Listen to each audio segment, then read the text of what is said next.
And you'll have to start.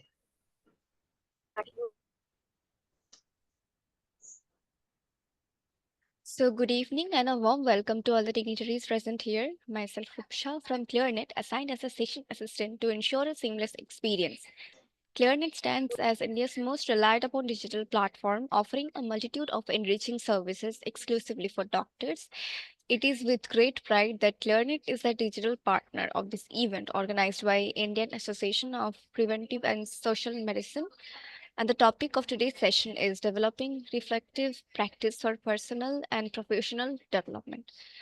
So let's begin today's session, for which I would like to hand over the session to Dr. Animesh sir. Over to you, sir. Please proceed with your talk. Thank you, Rupsa, and thank you, Clarnet.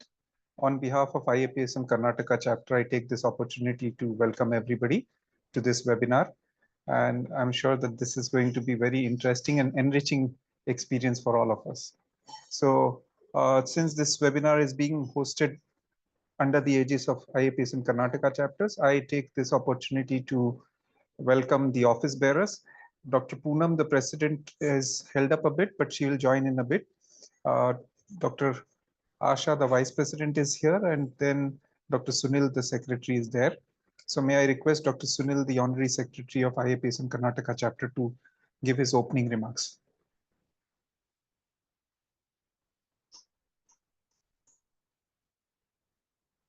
Dr. Sunil?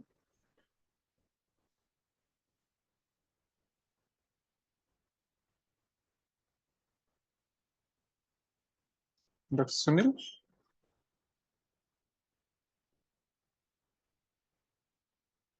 Not audible, Dr. Sunil.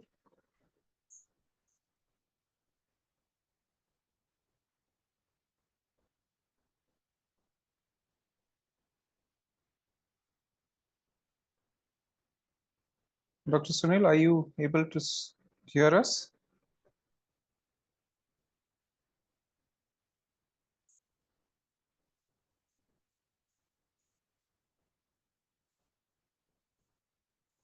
So I'm not sure if Dr. Sunil is able to connect with us.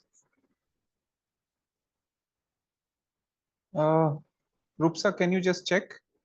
Sir, I'm checking. Sir is unmuted but not responding. Okay. Hello, sir. Can you hear me?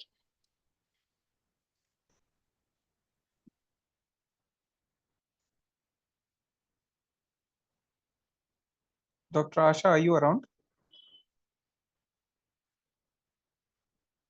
Yes, sir. So I think I will invite you to have some opening remarks in case Dr. Sunil can connect after this. We will ask him to also. So please, as a vice president, kindly go ahead with your opening remarks. Sure, sir. Good evening, everyone. It's my pleasure to represent. I think he's there.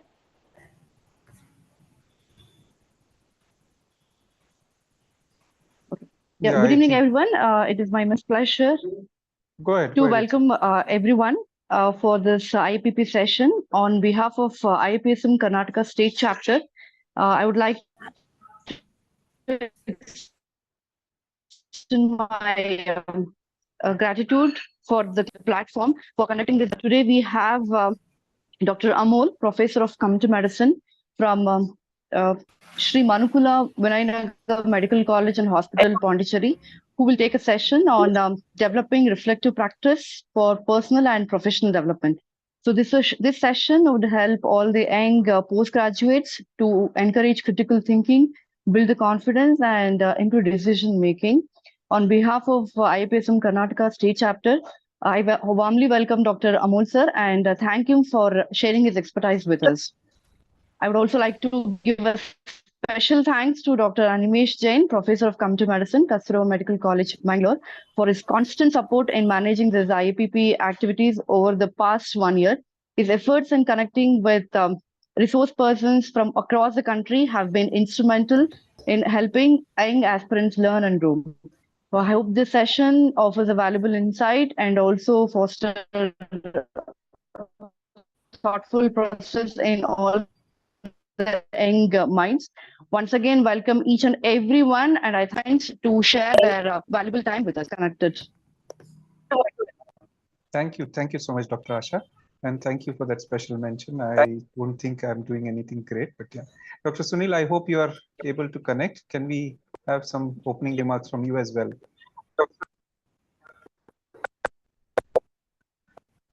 Dr. Sunil?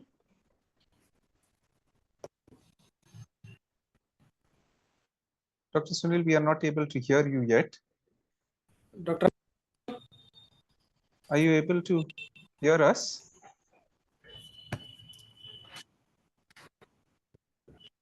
I'm not Yeah, sure. I can hear you. Yes, now we can hear you. Please go ahead.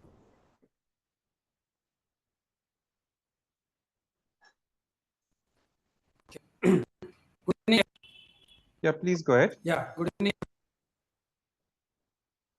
I Of think IAPSM Karnataka. Okay. I think maybe you can switch off the video because the network, probably the bandwidth is low.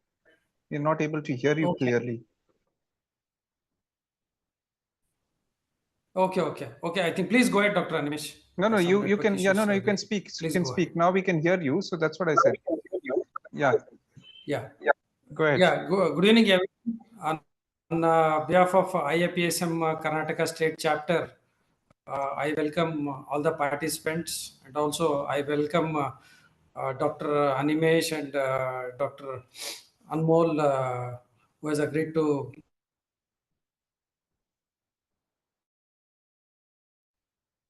occasion. Hello? Yeah, we can hear you. Yeah, sure. So basically, I would like to share a few thoughts about IAPSM Karnataka chapter.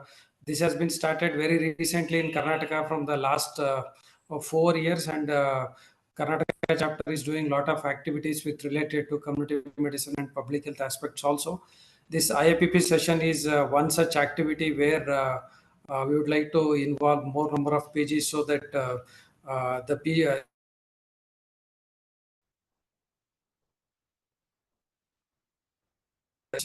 this thing when we were as a working when we were studying as a postgraduates, we never had this kind of atmosphere. But now it has created also. I thank Dr. Animesh, who is continuously moderating all the sessions. To be very precise, for all the IAPP sessions from the beginning till now. So hopefully he'll continue the same thing in future also. So again, with this, I just conclude my remarks. Thank everyone for patiently hearing. Over to you, Dr. Animesh. Thank you, Dr. Sunil, and thank you again for your appreciation. So with this, let me start. So we have Dr. Amol Dongre, who's going to enlighten us on the topic that is about developing reflective practice for personal and professional development. I think it's very important. And another thing is, as we all know, reflection is a very important component of the CBME curriculum as well. So not just from the point of view of that, but also from the point of view of that how we grow and how we develop personally and professionally. This is going to be an eye-opener, I feel, and I'm waiting for this session. Let me introduce Dr. Amol Dongre quickly to you. So Dr. Amol Dongre currently is working as a professor at Sri Manakula Vinayagar Medical College and Hospital in Pondicherry in the Department of Community Medicine. He has graduated and done his post-graduation in community medicine from the prestigious MGIMS Sevagram Wardha, that is Mahatma Gandhi Institute of Medical Sciences Sevagram in Wardha. And post that, in 2007, he also went on to do his master's in population sciences from International Institute of Population Sciences in Mumbai. And he received the K. Srinivasan Gold Medal for his master's in population sciences. Further to that, he also pursued his FAMER Fellowship in 2008. In fact, Dr. Amol and I were batchmates, and we've been close friends since then. So 2008 at PSG FRI in Coimbatore, we pursued this FAMER Fellowship. Dr. Amol's thirst for knowledge and to build his knowledge in the field of medical education and leadership took him to undertake an international fellowship in medical education, which led him to complete his master's in health professions education from the Keele University in UK from the same scholarship that he got in 2015. And he is one person who has devoted a lot of his time and efforts and energy in qualitative research and understanding and propagating qualitative research. So he's done a lot of qualitative research. Along with that, he's also done a lot of capacity building. His workshops, which are of 5 days, have been sold out much ahead of the schedule, and it's difficult to find a seat. He's done 20 of such workshops of 5 days, and along with that, he's done some couple of online workshops as well. So his workshops are very sought after. And other than that, he's been a resource person in many other workshops, conferences, seminars, and other things. So that's also been there. And other than that, Dr. Amol happens to be a good friend of mine. So he's also in.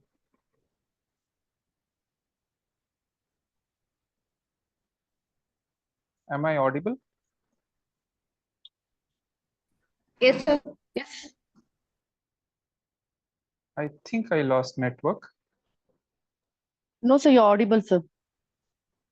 Sir, you're in the meeting room, but your video is not visible. Otherwise, Okay, your but I'm audio audible. is. Yes, Yes, sir. fine. I was not sure.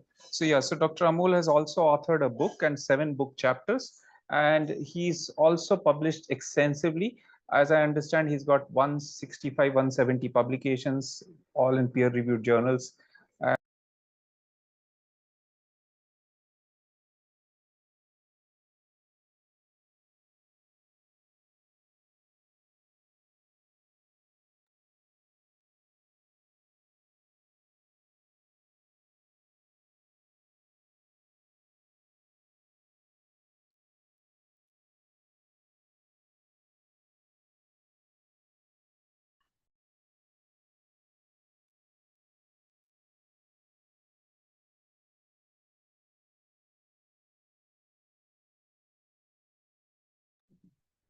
Sir, your voice is not audible, sir. Ma'am, I think sir has got disconnected. I cannot find sir in the meeting room actually. Okay. Okay. Sir, Dr. Amol, sir, can you please start the session because it's already late? We can ask Animesh, sir. We can inform Animesh, sir, later. Sure. Yeah, please, So sir. am I audible? Yes, sir, you're audible, sir. Okay, so I'm sharing my slides. Just give me a feedback. Is it visible? Yes, sir. Perfectly visible and full screen. Thank you. So good evening to all of you, and thanks to all IPSM office bearers of Karnataka chapter, and thanks to Dr. Animesh for inviting me to take one session on topic developing reflective practice for personal and professional growth. Uh, in this session, it's more of a discussion I would like to have, but since we are short of time, I'll leave activity part for you to do later. So I just want to evoke discussion on what is reflection, what is its purpose and benefits and challenges, and then how it is done. There are different ways, maybe people do it different ways, and then how it is assessed. I won't focus more on that, but we'll later take you to how to develop a reflective writing program in campus if you wish to, and then what kind of research do we need in the field of developing reflective practices among students and faculty. So more than offering you the mm, guidelines on how to go about it, the purpose of this session is to initiate discussion on the topic of having reflective writing programs in campus, and do we need it, and if we need it, then why and how to go about it. So what I'm going to do is to tell you some of my experiences with it, and then finally generate some research questions for those who wish to do research in this field. So we all know the story of Siddhartha, that how he got transformed from Siddhartha to Buddha. He got exposed to some critical incidents, in his life, and that were related to the exposure to some challenges of life. And then some change happened in his life, and that decided the future course of action. So we know his transformative journey from Siddhartha to Buddha. And we all make that kind of journey. And when we are working as a professional in educational institution, we have different roles to play as a student and as a faculty. So as a student, we have to get transformed from novice learner to an expert as we make progress in our career in educational institutions. And as a faculty, we have a responsibility of supporting our students' professional identity formation. And so keeping that in mind, we have to see in this process of professional identity formation, where and how reflection can play a role on that. So I would like you to think on these three questions. Due to lack of time, I won't be able to have one-to-one discussion with you. But if you are asked these three questions, just think, what will be your response? So who you are now, and what do you wish to become? And how do you plan to reach? What's your strategy to go there? So to become aware of your existence, to be aware of your existence and consciously making effort to make that existence better and better, you need a kind of a reflective practice in you. So when we joined a medical college, since this is a program for mainly for public health people in mind, so when we join MD Community Medicine or Master of Public Health course, then we have some identity. And when you get exposed to the course, and then towards the end of your certification, and then later throughout the life, you keep developing that professional identity and you form it in that way. So how do we develop this identity, that who you are and what you become at the end? So your existing personal identities are there with you when you join a course, and they may be related to, they are very culture and context specific, but looking at the reference from Cruz and Cruz, these are the demographic factors he mentioned, and then some your experiences, your culture, your religion have uh, the forms your personal identity. And with this baggage, we enter the educational institution where we undergo the process called socialization. Now, during this process of socialization, we get some experiences. So, and you reflect on those experiences. So you have to negotiate of accepting, compromising, and rejecting the lessons that you learn from that exposure. And finally, you come up with your personal and professional identity and what you become. But this is just not a full stop here. This continues to grow over the period of time, and the negotiations, the changes that happens, they continue throughout the life as you grow further. So if we accept this identity formation as a process of socialization, then they tend to have some facilitating factors and barriers. Just think of those facilitators and barriers. So we all have gone through it, and we are going through it, and we have various facilitators and barriers acting on it.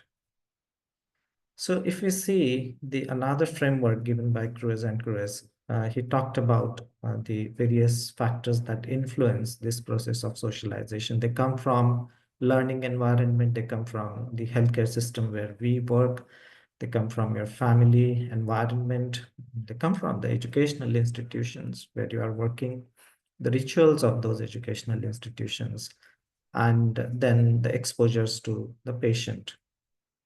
Now, in that, you have exposures with your mentors, and you have exposure, the clinical exposure or field exposure where you are specializing. And you can do the conscious reflections with your mentor on those experiences. And there may be some unconscious acquisitions also. So if your reflections go in the right direction, then perhaps you will assimilate the right attitude and behaviors when you are doing your course. And if your unconscious acquisitions, if they are negative and if they go unchecked, they may likely to have some negative consequences later on identity formation. Now, the literature gives this framework for us to think, but how well that apply to our context in Indian situations, we don't know, but more or less the processes would be same. We need to research in our settings as well, how our students form identity and what trajectory they go through when they join the course. And then there are different roles and responses during the socialization process. You learn a new language. For example, when I joined a public health course, I started learning new language. I started dealing with the ambiguity of the subject. You have to learn the hierarchy and power relations. And then initially you pretend to be the public health expert, and slowly then as you practice, you start acquiring those knowledge and skills, and you continue your journey to learning. There may be anxiety, fear, or stress, and if that continues and goes unchecked, then there is a fear of detached concern, loss of innocence.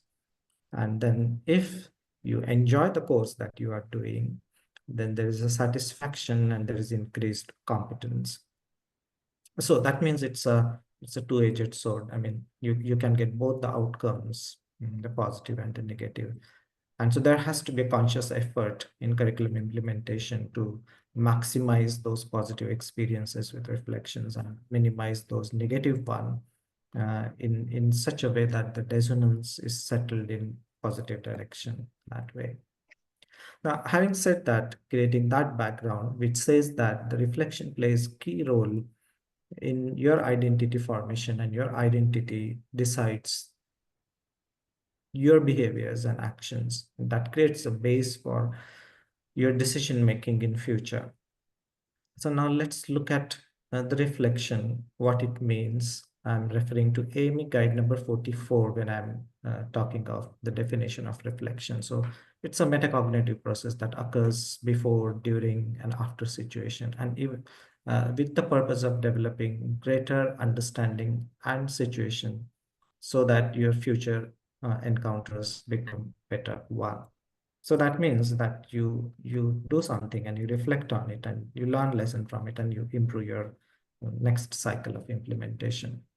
We know that exposure to diverse setting, complex situations are required for expertise development. So need a non-judgmental, mindful approach to the thoughts, and we need guided reflection, and all that is needed for the purpose of professional expertise development. Now, step back and review action to know how thoughts, feelings, and emotions affect decision making.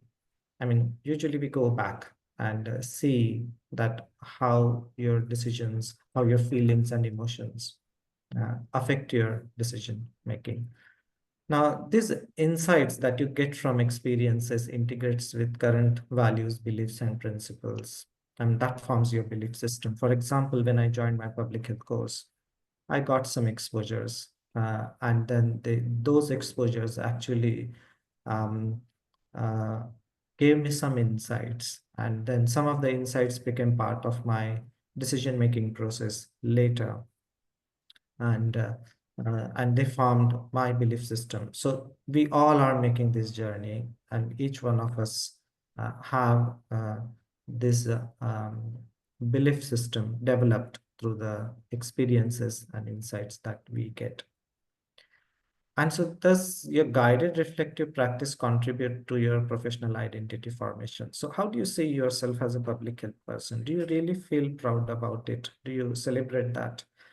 And if given a chance, would you still opt for the same subject will tell you how your thinking process was when you were undergoing the exposure. So education is a constructed, and that's construction is done in conversation through experiences. So they don't just come from textbook, from your journals and your seminars. They come from the experiences. They also come from the conversations that we have with our teachers, with our mentor, and it is constructed just as we say that the findings of qualitative research are constructed in conversation. So same as in education, the learnings the education happens in the conversation, and so we need the time for that in our curriculum to make sure that the conversation happens. We know about Cole's experiential learning cycle. I'll just put it in different way. Maybe that's my own way of putting it up, but then let's say that we experience, we reflect on that experience, we conclude from that experience, and then that directs your next cycle of active experimentation that you go through. I just drew this diagram based on the slides which I just mentioned. And so this says that we take action, we have experience, but during experience, we have questions, and those questions need to be settled by your mentors in some way. That dissonance need to be settled. That is supported by your Pickett's theory that you assimilate the new learnings through your experience, and you need some support on that. And that forms your belief system. And that belief system forms your identity. And that identity actually takes you to new set of actions.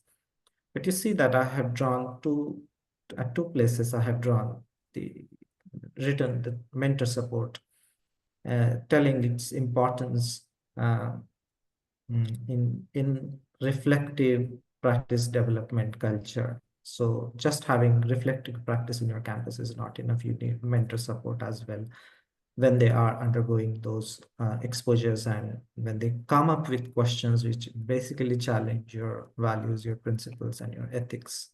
That needs to be settled down in some way.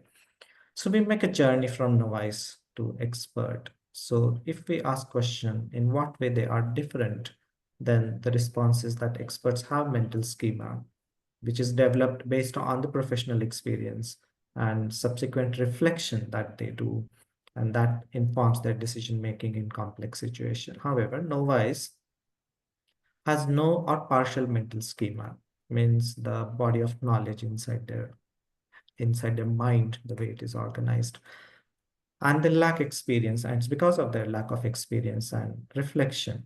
And over the period, as they get support from their mentor, they develop it and they make a progress on that. I was just thinking on, if I'm asked to express this it in my own words, with my public health exposure, what I have realized that in community medicine, the learning curves are longer, the opportunities are less. So forming a right mental schema is challenging, because in clinical field, you have plenty of exposures, plenty of opportunities for reflections, and the frequency of exposure is high, but in public health, they are lower. The learning curves are longer.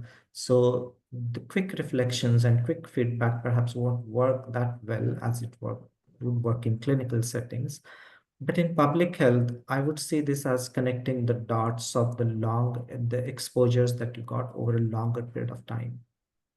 And that connecting of the dots is possible when you have longitudinal support from your mentor. And so that's crucial, I think, in our subject. So community medicine, if they wish to have, and the faculty wish to have any reflection writing program for their postgraduates in campus, need to keep this fact in mind, that our learning curves are longer, the opportunities are less, they are scattered over a long period of time. So we have to have patience and more longitudinal support in the future. So they are just like seeing this, connecting these dots, and then making meaning from those dots that you connect later. The literature says there are plenty of strategies like creating motivation for reflection, encouraging the students to go for reflection, rewarding those reflection, and noticing the events in your curriculum for feedback and processing those, and then making some future actions. Some of the examples like reflective storytelling, writing, personal development plans, and portfolios. But they all should be done in such a way that they should not burden your faculties and students. They should enjoy that process so that the learning outcomes are gained in positive way, and that will have longer educational effect later. If we think of it that uh, if I keep community medicine in mind, then I look at what are the opportunities that we have. I said that we have less opportunities over a longer period of time because incidences are not that frequent. Yeah. So what are the opportunities for reflection? I mean, I thought over it. Maybe you may be having better responses than I'm proposing you here. I can incorporate those. To me, these are the opportunities. As an undergraduate student, you have skill practice in labs, you have feedbacks, you have end of unit module course, you have exposure in family adoption program now, you have exposure visit seminars, you have short-term projects and conflicts. And as a postgraduate, again, you have more of an academic activities, and then your successes and failures and your exposure visit, attending the conference, having conflicting situations at workplace, the research work that you do, and same for faculties. So we have to identify the opportunities for reflections, and how and who will do that. We'll see that later, but these are the opportunities I think we can utilize. They're not for feedback, but they're thinking about how was it and how we can make it better next time. I was reading about critical incident technique that comes from the field of qualitative research, and these critical incidents can be in terms of both success and failures. For example, if we see then from clinical settings, operating on wrong site, incorrect dose or regimes, and misdiagnosis, death of a patient, the conflict with peers and teachers. So they are the critical incidents. They include both positive and negative for reflection. And there can be two types of approaches: about individual approach and maybe team. There's some research. People have done lots of research on this, not very limited in our context in India, about the individual performance and self-reflection versus team work reflection on that. So there will be some situations in public health where we need individual reflections, or when there is a teamwork that we do, then perhaps we can go for team approach for reflecting on our performance.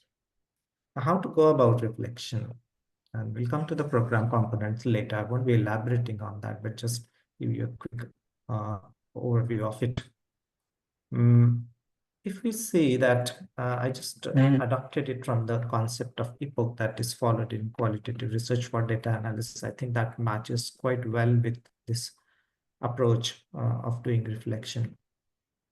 So first is create peaceful place and time for you to reflect. Review the incident that needs to be reflected. Write down what went well and how it could have been better other way, and this state the strengths and gaps in knowledge and skills that you had when you were doing it, and write down your future learning goals and plan of action, and assume that it will that how it's going to inform your future practice and decision making. So you can make this protocol and think for it and practice it. Recall one critical incident in your professional life. I mean, had it been a workshop, I would have asked you to do it and we would have learned from each other, but I would like you to do it. And after this session is over, I'm giving my email ID and contact number, and you may share your experience about if you're comfortable doing it, because it's going to be quite personal to tell your story about critical incident that you have gone through.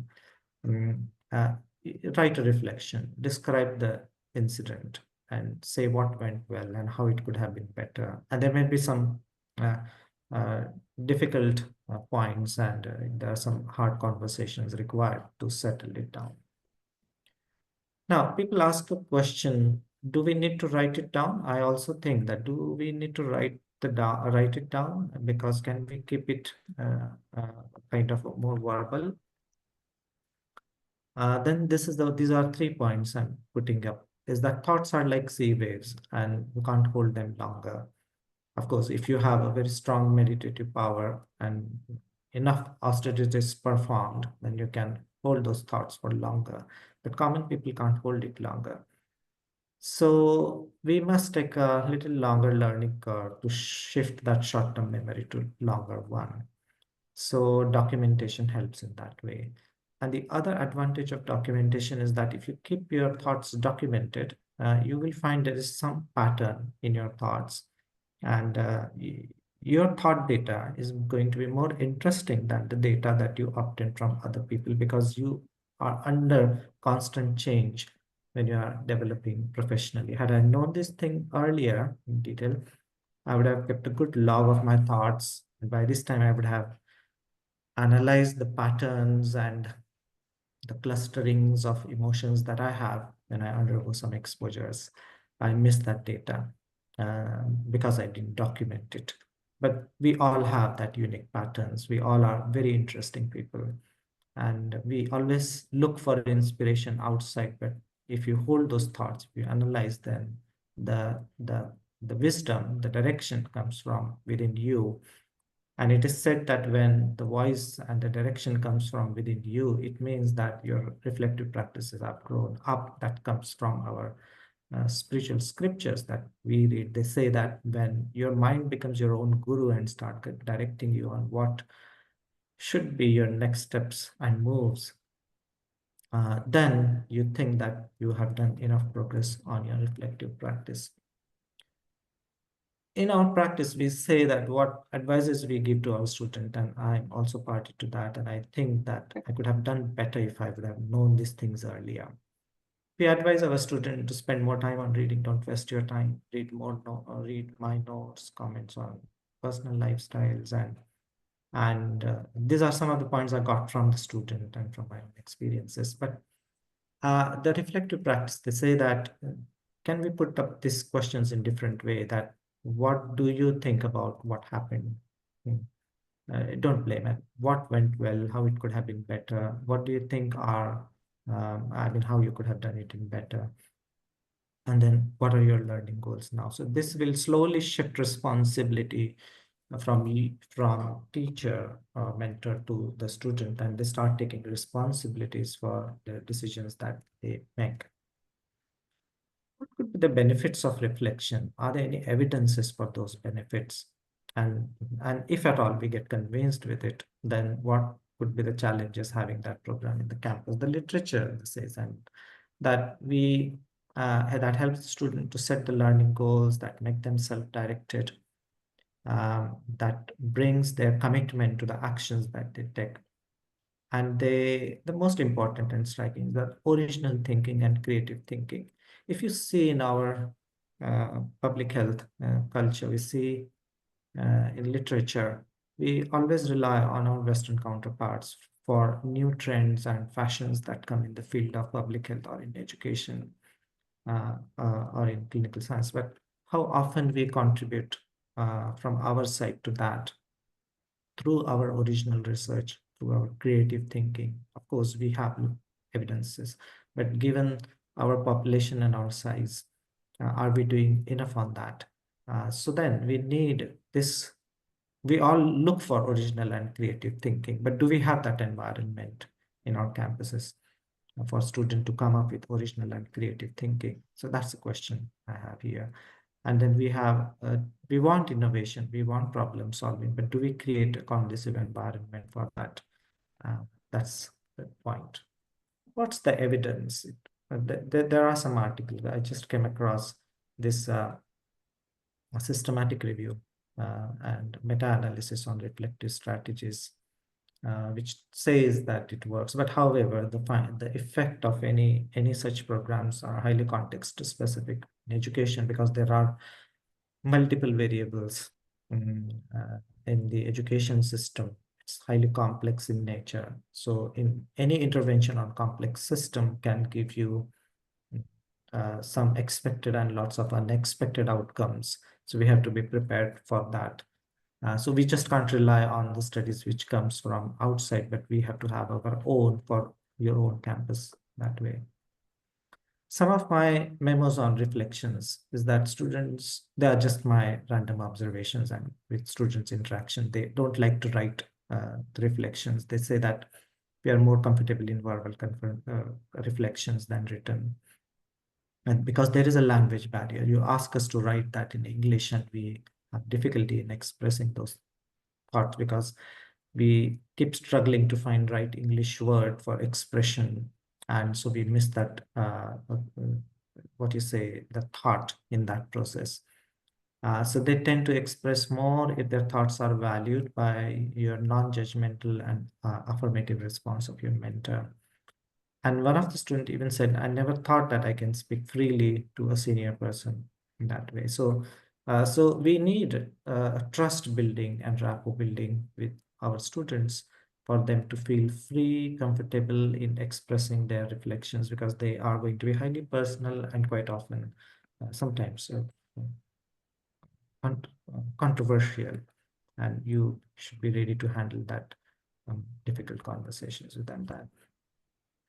So won't be going much detail on assessment, but now the literature is also coming on that we need a faculty development program on reflective writing. We talk about how to grade those reflections, reflective essays that students write, and we are looking for more valid and reliable tools for assessing those kinds of perhaps more valid and reliable rubrics for assessment of those essays. Uh, this is one tool, and they say that you have grade F. I mean, if your write-up has word description of an event, you can put it as a grade E, which describes the event, repeating the details of the events, offering any description, offering any interpretation. So you describe an event. So this tells the depth of your write-up, what you do. But finally, we want a reflection where experience can event has changed or confirmed experiences an event. You may wish to change how you respond to the similar events in the future. So it's a depth actually, which goes in your expression, which is graded by using a rubric. It's a good area of research in our context. We can take up on developing context-specific rubrics for the program that you are having that way. So if you wish to develop and support any reflective writing program as a part of your postgraduate training or undergraduate training, so this new scoping review might help. And these are the steps. They say that decide the purpose of your program. They say that make a choice and which framework will you adopt for your reflective writing workshop program development. Plenty of models, you can choose the one which suits to your context and for which you have a consensus. And decide the method, structured versus unstructured. Structure means you use a framework, you prompt questions, you specify the event, and you have a scoring system for that. This point, I think that there should be adequate, this is not coming from the article, but this just I have added here that we need adequate sample of critical incident in our educational environment for reflections. Then you have to take a call on how you want it, daily, weekly, or monthly. Which one is right? I don't know. We need a research on finding out which works best, considering the resources that we have. And then the modality of reflection, how you want the reflections to be done. Do you want to audio record it? Do you want to video record it? Do you want an essay, or you want an e-portfolio? Or you want it as a group or individual, or you want to sample group versus individual for the incidences that you use. And then the area of formative versus summative assessment that comes in. So I think thought of it, I don't have my experience of running a reflective writing program. But if I have to do, then I will have these questions in mind. I'm just putting it forward to you. do they work? I mean, do they work? And do reflections work? If yes, how do they work? What's the theory, how it works? Then longitudinal program. So how to develop that program and how to sustain the motivation of faculties who give feedback. They should not get tired, and students should not get tired writing your essays. So do you want it to be forced or optional? And then other thought I got is that reflective writing program with accessible mentor, with critical incidents can give you an effective outcome. And there may be many more factors which I might have missed here, but we have to consider those here. If not done well, will that be counterproductive? Because just as a meditation has both benefits if they are done well and the problems if they are not done well. So will the reflective practice, if they are done well, they will have benefit, but if not done well, will there be any consequences of doing that? And how to run the program in the given resources. We have shortage, we have resource, and each college will have their own challenges. Educational institutions will have their own challenges. So how to meet up those challenges to achieve the outcomes that we have. From literature, they say that it's emotionally challenging. Reflections are private, so uncomfortable to document and share. And there's always a big gap between self-rating and rating by others. And so there's uncomfortable to share their reflections in a group. So we have to be aware of those. I've been repeatedly mentioning about the importance of longitudinal mentorship program. And I'll be very particular about public health here because given the nature of our course, the learning opportunities and the kind of support that you need over a period of time. Our education system in our country, if you see in Vedic culture, the mentorship was there throughout in Gurukulas, in your living life. You have a religious guru, and then you need them at all phases of your life.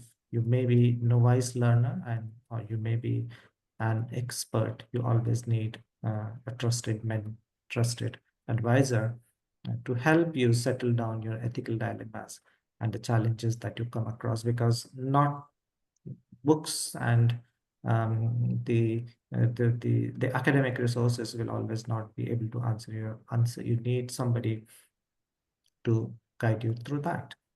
And I was lucky enough to have mentor, and we all have mentors. They are guiding us, but to be aware of them and taking advice from them and developing your mental schema and your identity with their guidance is necessary. So we need longitudinal support from your mentor. So finally, I will just summarize everything in one line. A mentor who is not only competent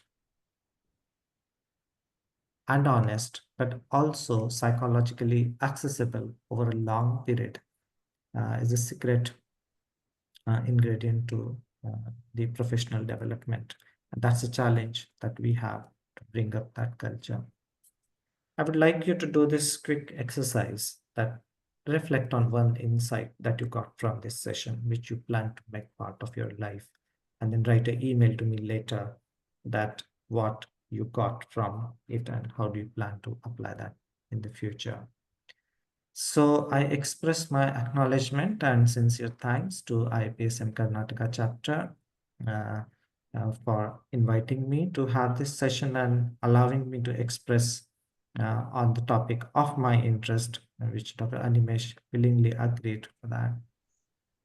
I thank President Dr. Poonam Naik, Vice President Dr. Animesh, Dr. Asha, and Honorary Secretary Dr. Sushil Kumar for accepting this invitation. This is my contact detail. If you have any questions, queries, you can post, but I don't guarantee that I'll be able to answer your questions, but I'll try my best to get some resources because I'm also making my journey in understanding the reflections and its importance in professional goals. I believe that reflection is a two-edged sword. If done well, that's going to have a positive outcome. But if that dissonance is not settled well, Will that have a consequence?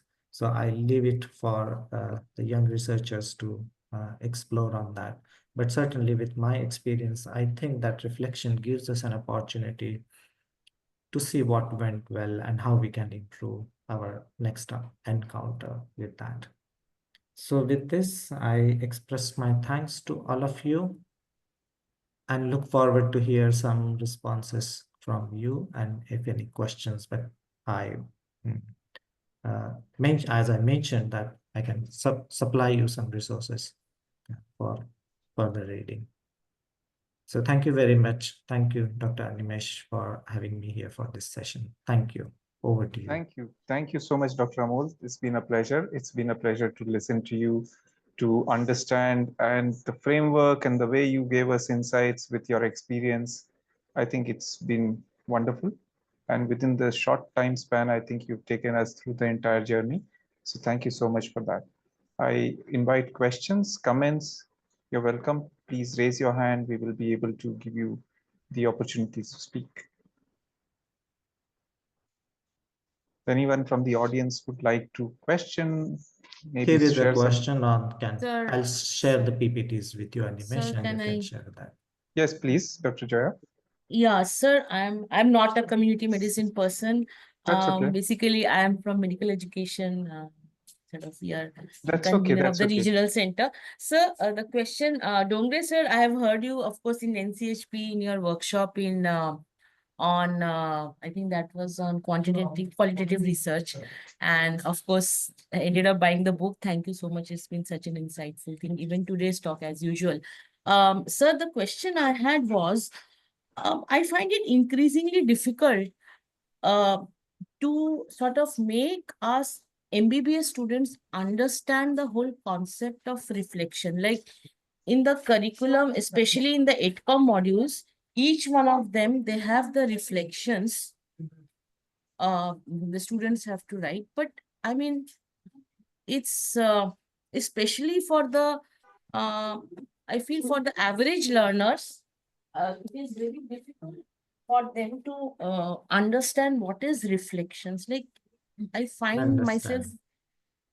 forget Yeah, about the assessment part, of course, that is somewhere we really struggle, but you gave some references. But that is the point, I think. I mean, we've been trying to do small sort of classes in the module itself, how to write reflection, but it's quite tough. I mean, yeah, they end up just giving a sort of things that they have done, understand. not really what is reflection. So if you Right. could enlighten us on Well, that. Sir. I would Thank you, sir. be, yeah, thank you very much, Dr. Jaya, for this question. I also had similar question. I still continue to have the same question. For that, what I did, that the first question I asked myself, that do I do reflections regularly? I mean, have I done that? I mean, do I follow that in my own life before I'm teaching to my students? So what I did, I started keeping log of my thoughts, and checked whether that really works or not, because sometimes it's problematic to teach someone to follow something which you have not done yourself. And I found that there is a pattern in my thoughts, the way I think and the way I organize. So sometimes when I speak to students, I show them that pattern and show that this is what I was thinking and this is how I was changing that way. Some of them liked, but I think that the reflection, if you, that's what I'm saying, that if the reflection is forced, then not all are suitable for that. So you can keep a kind of a less in-depth reflection for all, if that's mandatory. But I would prefer to see this as an optional, because it's a journey that people should enjoy. It's not something that people should be asked to write. You know, I was reading one paper in one of the journal, forgot, but I remember somehow the title was, "Please do not ask us to write reflection." That's the title of the article. They say that we get tired thinking over that because it's tiring process, right? Yes. So how many, that's what I was saying, that how many incidences that you would like to have, and how much details would you like to have, and what are your plans with what they write? Because at one place student asked that you ask us to write so many things, we write, but we don't know what it means. So that connecting dots remains unattended, and that's a challenge. So we have to take a call on how many incidences we want them to reflect on, and do we want it optional? So I think to begin with, if we have to manage this change, I would suggest to think of having optional, then making an incremental change over it and show the benefits of it and then motivate, because it's the motivation strategy which works here, not something which is mandatory. Perhaps that won't work. So the answer Right, is sir. that you have to find your own way, making Right. research in your context, how it works. So my suggestions might not work for you.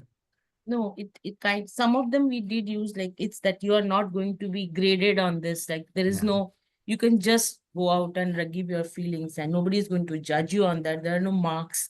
The moment you associate marks with some assessment, I think it's just becomes so Yeah, demotivation. and also that's a language problem I found in expression. And then because expressing in English, and if you ask me to reflect in Marathi, Marathi is my native language, I will be much fluent and comfortable, and I can use right vocabulary to express myself. And but that may not be the case when if you ask me to write that in English, so I'll have trouble expressing for that. Then writing versus audio. This generation won't prefer writing much, and now they are more used to write MCQs, and you ask them to write reflective essay, then that sometimes don't match.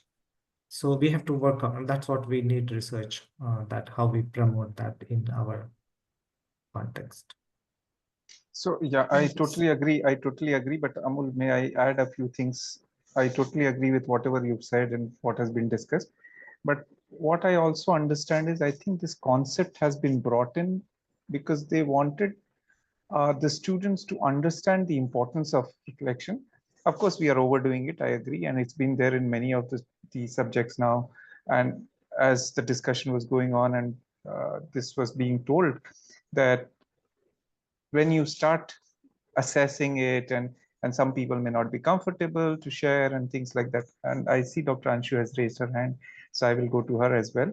But the idea is that just to initiate them and to see to it that they actually get into this kind of a practice and they continue this as a lifelong practice. Of course, I think some of us who are a little more mature will definitely agree, some of them younger also, that we've always been doing this. Probably we never realized that we are reflecting and we are improving, or we're learning from it, but it's been there. However, now this has been brought into the formal curriculum, and then that's where the challenge lies. And making everybody do it and then a grading and all that, that makes it a little tedious thing. So Dr. Anshu, please speak. We would be happy to hear you. Yeah, good evening. Thank you, Animesh, for giving us the pleasure of listening to Amol. No, It's always thank you for joining. I did not realize you were there. So we have all no, and stalwarts Amol, here. We are yeah, all no, stalwarts here. Yeah. no stalwarts, we're all friends. Yeah. Dr. Amol, thank you so much, and I love the way you actually married the concepts of professional identity formation and reflection writing. I just wanted to comment on what Dr. Jaya was asking of how you teach students to reflect. I agree, it's not an overnight process. This will take time. To share what we have been doing at MGIMS Sevagram, which is where Amol helped us start all of this, is that before the students go into the village adoption scheme, we give them a short session on what are reflections and how to write them.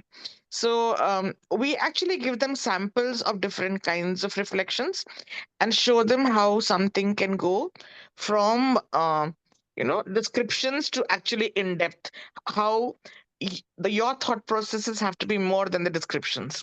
And it doesn't work overnight. It takes time, and not all students pick it up, like you said. However, there will be people who will pick it up, and to our surprise, we had batches where they actually produced Facebook pages to write about their experiences of going into the field. That was exciting for us. We had to be very careful telling them not to reveal the identities and keep the uh, confidentiality of the people there. But for this generation, the curiosity, the excitement is important. And also important is, as Amol said, give them the freedom to express it the way they want, in the language they want. Probably not just Facebook also, they sometimes they came up with voice notes. So Right. their skills of expression, they come up with short videos showing what they wanted to say. So give them that freedom and the creativity, and let them explore it. But don't keep the stakes too high, and make it a marking exercise. Right. Yeah. Thank you, Thank you. Anshul. Thank Yeah. you. So that was some wonderful discussion and sharing of ideas and thoughts. Anyone else would like to comment, question? So I see one question. How reflect? This is from Akash Jadhav. So he says, how reflective practices can help a student deal with the stress and mental health issues one is facing while in MBBS or PG? So according to me, reflections are very important. As while I was in treatment and counseling for my mental health issues I was facing, reflecting is something emphasized a lot by my psychotherapist as well. Any thoughts on that, Dr. Amol? I think that's his comment. Yeah, uh, I thought yeah. it was a question, but yeah, he's Mhm. shared. Okay, so Dr. Prashant is asking, can you elaborate on your epoch-based approach to reflection? Yeah, you had shown one. I think it Mm. is a little complex for a beginner. Okay. Yeah, No, that's one term come from qualitative research method. So you just have to create a space for you to settle down. I mean, you have usually plenty of thoughts coming in your mind. So just don't go to the epoch, but just think it in this way that you have plenty of thoughts coming in your mind. So you just need to calm down your mind, find out a place where you sit down, and then just recall the incident and see what's the meaning of that, what happened. Because the whole learning process and mm, the whole thing, the exercise that you do here is to find out the meaning making. Because in our life also we ask question, what's the purpose of my life, what's the meaning of it?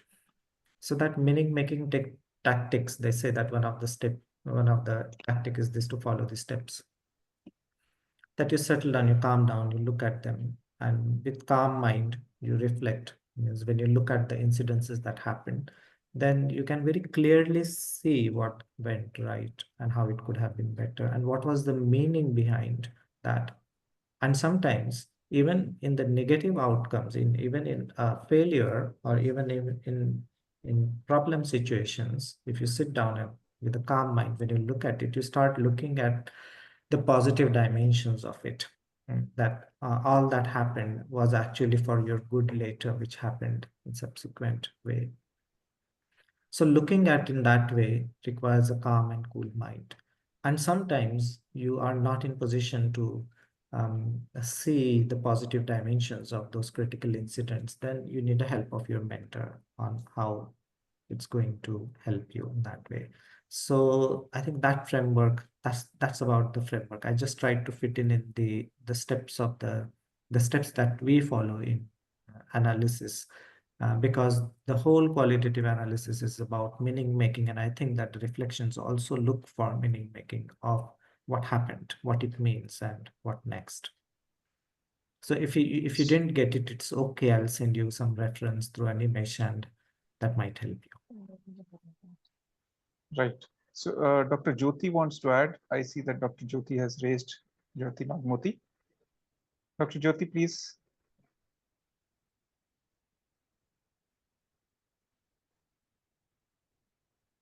You can go ahead and speak, Dr. Jyoti. She's mute. Yeah, she's done. I see a lot of our medical education circle people have joined. I can see that in the.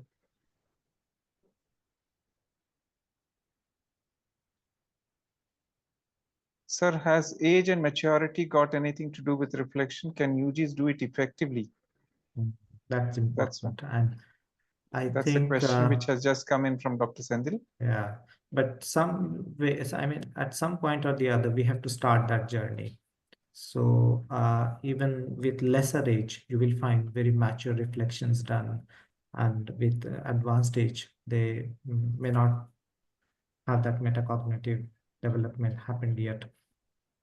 So I think starting early would be better, but I won't recommend or say anything with surety because we need research on it. So I see this area is full of research opportunities and a lot of topics for PhD thesis to do that develops our understanding and come up with something which is from our system. I was just thinking of the ancient education system in India. What was the position of reflection in that and how it was? We need exploration on that as well because that played a very key role in ancient time on uh, building the uh, developing learning among our students. So I think we have to think of that. Okay, so in the meantime, till we connect with Dr. Jyoti in case, uh, Akash has said that the first part of his comment was a question that is about how reflective practice can help a student deal with the stress and mental health issues. There are some papers, people have done research on that. Maybe in our situations, we have to see how it works. Do they enjoy or do they feel rather that adds to their stress because we ask them to write essays and they may feel stressed up with that. So we have to think whether that is adding or causing trouble.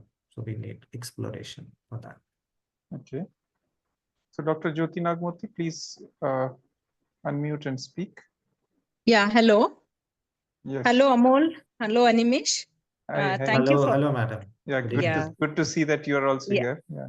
Yeah, I'm happy to hear this wonderful webinar. It's very clear and very lucid presentation. Congratulations, Amol.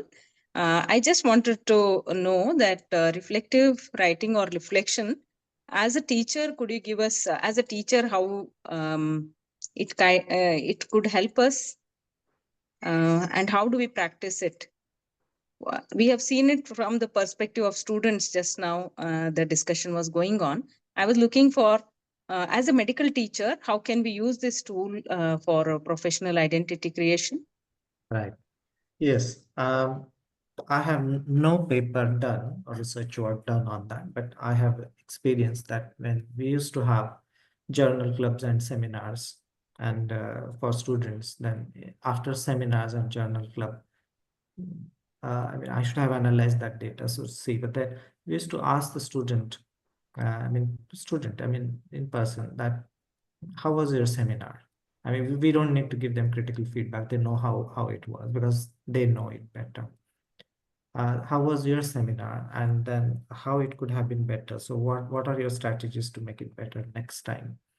This experience I have, and I found that worked because sometimes we find mistakes and we try to fix it and correct, and that's quite traumatic procedure to do that. But when they realize it on their own and when they take up responsibility of correcting it next time, we have to give them time and they keep on. They're supposed to take actions on that and grow further, and we are supposed to support that. I found that reduced the stress. They enjoyed that process. After every conference, when they would come, I would ask them, how was your conference? How many new friends you met? What was your new learning? How do you plan to use them in the future? And they used to enjoy that process. If you conduct any event, then you can do as a group, do it as a group reflection and what went well, how it could have been better. And that's how we do the debriefing at FAMER programs at the end of it. So everybody become part of that process and the ownership goes to them. But how that process happens over the period of time, what is the theory behind it? We need a good in-depth research for that. We just can't connect cause and effect relationship here because there are many confounders or many variables acting in between. So when I'm making any claims about it or saying anything about it, we have to keep those confounders also in mind. And we need to, if we can't adjust them, but at least we have to acknowledge them when we do any theory building research on how students develop their identity through reflection. So we need Sure. Yeah. advice on that. Thank you. So, And I'll just have as a personal benefit, reflective writing.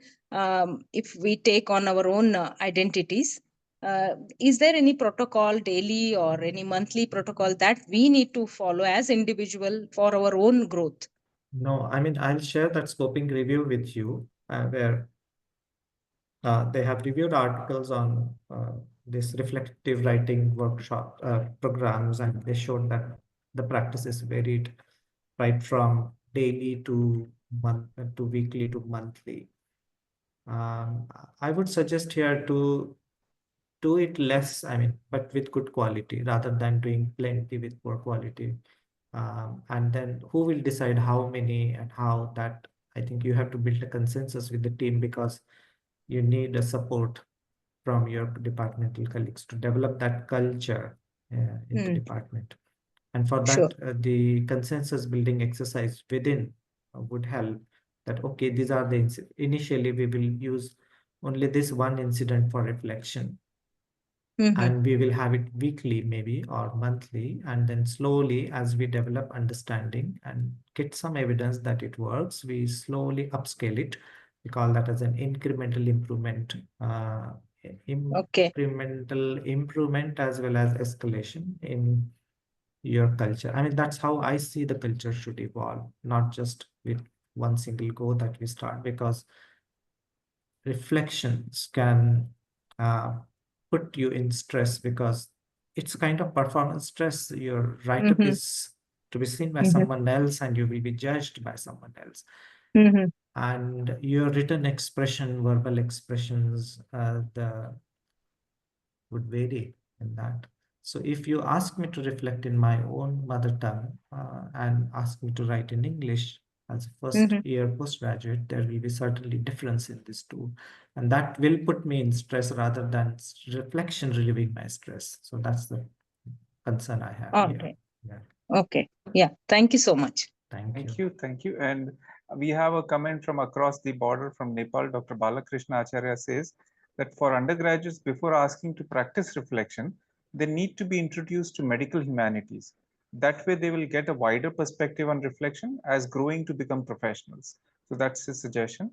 And Dr. Himangini has also raised her hand, but before that, let me read the comment that she had put up. So recently, NMC has actually released a collection of essays on family adoption program, and it's very interesting read because they have actually shared their reflections and thoughts. In fact, there are some collages and other things as well. So Dr. Himangini, you can unmute and speak, please. Yes, basically what I wanted to add is that for those of us who are in community medicine, we find that FAP has been a very good opportunity to start off with reflections, because they do have a lot to introspect and a lot to think about and write. So as a FAP coordinator in our college, I started initiating that process, and they really actually come up with a lot of anecdotes and incidences where, that have stirred their emotions, that have brought up a change in them, or something that there's a kind of a revelation that they didn't know this existed earlier and how they could change it. This is what I thought. In FAP, there's a lot of scope. So I just thought of sharing. Thank you, Dr. Amol, for that structured aspect. Now we could do it a little better now, I think, with these inputs that I have received.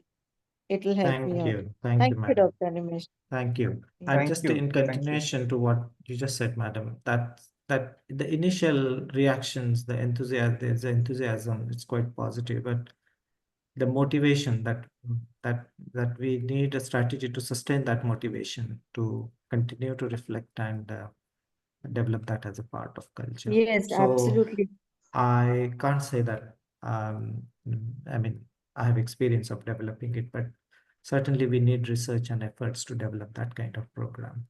With FAP, what happens, no, sir? There is a new batch every year. So we do get that enthusiastic batch every time. But like you said, we Right. have to sustain it with the previous batch itself. Right, because the process, the professional identity formation is a process. It's a longitudinal process. So that means that continues throughout the undergraduate course, and that will continue with the post-graduation, and that will continue even when you become a faculty, and that will continue even when you are professor, and that will continue till perhaps even after your retirement, because your identity is under constant development. It evolves over a period of time. Yes, sir. Thank you. Thank you. So I believe it's been comprehensive. I'm not seeing any more comments, suggestions, questions. I don't see any hands raised.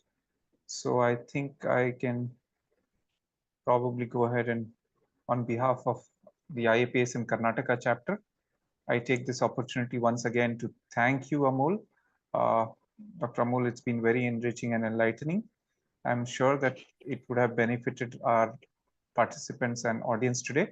And as I said earlier, this will be archived on our YouTube channel. This will be This has already been recorded. The recording will be put up on the IAPSM Karnataka chapter. So anybody who wants to revisit it or wants to share it with their friends, they can do that shortly. I also take this opportunity to thank ClearNet, our partner, the host of this platform, and helping us facilitate this knowledge transmission. So thank you, ClearNet, and thank you, Rupsa, for being with us. On behalf of IAPSM Karnataka chapter, let me thank all of you, the audience, because without you being here and without you sharing your perspective, without you asking questions, this would not have been as fruitful and meaningful as it has been. So thank you, everyone. Have a good evening. Thank you so much. Over to you, Rupsa. Thank you so much, sir. Thank you so much, everyone, for giving us the opportunity to host this session. So, with this, we are ending today's session over here and looking forward to host you again. Thank you so much, everyone. Good night. Right. Thank you.